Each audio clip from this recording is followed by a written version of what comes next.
గౌరవ సభ్యులు చెప్పినట్లు 2019 నుంచి 24 వరకు ఆంధ్ర యూనివర్సిటీని ఒక వైకాపా పార్టీ కార్యాలయంగా వాడటం కూడా జరిగింది అధ్యక్ష. అది గౌరవ సభ్యులందరూ తెలుసు.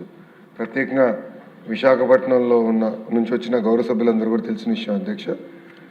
ఒకసారి మీరు చూస్తే ఒక ఉదాహరణ అధ్యక్ష, ఎన్ఐఆర్ఎఫ్ ర్యాంకింగ్లో 2019లో ఆంధ్ర యూనివర్సిటీ 29వ ర్యాంకులో ఉంటే 2023కి వచ్చేగల 76వ ర్యాంక్కి పడిపోయింది అధ్యక్ష.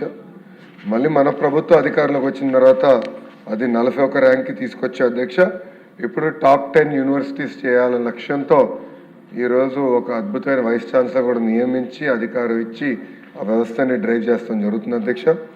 అంతేకాకుండా మీరు చూస్తే యూనివర్సిటీ కేటగిరీలో 2019లో మనం 16వ ర్యాంకులో ఉంటే 2023కి 43వ ర్యాంక్ పడిపోయాం అధ్యక్ష.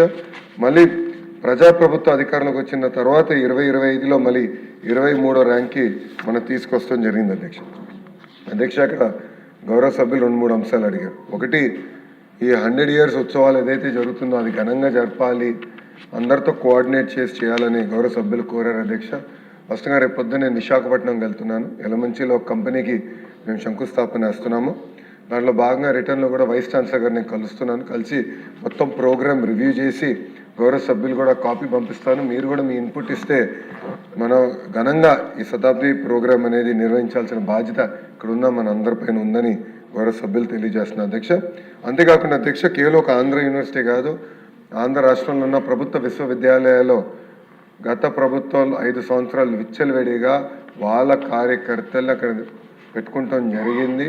దానిపైన ప్రత్యేకంగా మేము ఇప్పుడు మ్యాన్ పవర్ ఆడిట్ అనేది జరుగుతుంది అధ్యక్ష. అది నేను ఈరోజు కూడా రివ్యూ చేశాను. నెక్స్ట్ 30 డేస్లో ఆ మ్యాన్ పవర్ ఆడిట్ మేము పూర్తి చేస్తాం. దాని తర్వాత కఠినమైన నిర్ణయాలు చర్యలు కూడా తీసుకుంటామని గౌరవ సభ్యులు తెలియజేస్తున్నాం. ఇప్పుడే పెద్దలు చెప్పినట్లు ఏంటంటే కాంట్రాక్ట్లో కొంతమంది పనిచేస్తున్నారు, దాని తర్వాత కొంతమంది ఎంటీఎస్ రావాలని కోరుతున్నారు, దాని తర్వాత రెగ్యులరైజ్ చేయాలని కూడా కోరిక అనేది ఉంది అధ్యక్ష. ఇక్కడ ఏంటంటే ఈ మ్యాన్ పవర్ ఆడిట్ అయిందా నాకు కరెక్ట్గా ఐడియా వస్తుంది అధ్యక్ష, ఎంతమంది ఉన్నారు, ఏ సంవత్సరంలో వాళ్ళని నియమిస్తాం జరిగింది. దాని తర్వాత ఫైనాన్స్తో సంప్రదింపులు చేసి తగిన చర్యలు తీసుకుంటామని గౌరవ సభ్యులు కూడా తెలియజేస్తున్నారు అధ్యక్ష. పెద్దలు చెప్పినట్లు గతంలోనే ప్రసాద్ రెడ్డి చేసిన అవకతవకల మీద నేను విజిలెన్స్ ఎంక్వైరీ చేస్తానని చెప్తాం జరిగింది. అది విజిలెన్స్ పంపించాం, విజిలెన్స్ ఎంక్వైరీ జరుగుతుంది అధ్యక్ష. గౌరవ సభ్యుల కోరిక మేరకు ఆ రిపోర్ట్ రాబోయే 45 రోజుల్లో మళ్ళీ మేము వీల్ గెట్ దట్ రిపోర్ట్, అది నేను హౌస్లో టేబుల్ చేసి తగిన చర్యలు తీసుకుంటామని గౌరవ సభ్యులు కూడా నేను తెలియజేస్తాం జరుగుతుంది. నెక్స్ట్ క్వశ్చన్ 1185 పురపాలక శాఖ మంత్రి.